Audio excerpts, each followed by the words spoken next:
Il peggiore è Grantorto, il migliore Merlara. Sud batte Nord nella classifica ancora parziale delle vaccinazioni nei comuni della provincia di Padova e a sorpresa non fanalino ma vice fanalino di coda è il comune di Vo. La prima area rossa del Veneto, quello in cui abitavano i primi due contagiati del coronavirus della regione, Adriano Trevisan, morto in quel tragico 21 febbraio 2020, e Renato Turetta, che sopravvisse all'amico solo poche settimane.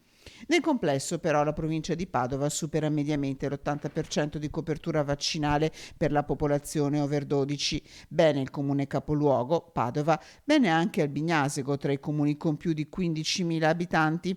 Male il comune di Cittadella, come in generale molti comuni dell'Alta Padovana, sotto il 75% di copertura o di poco sopra, come Grantorto, Tombolo, Loreggia e Curtarolo.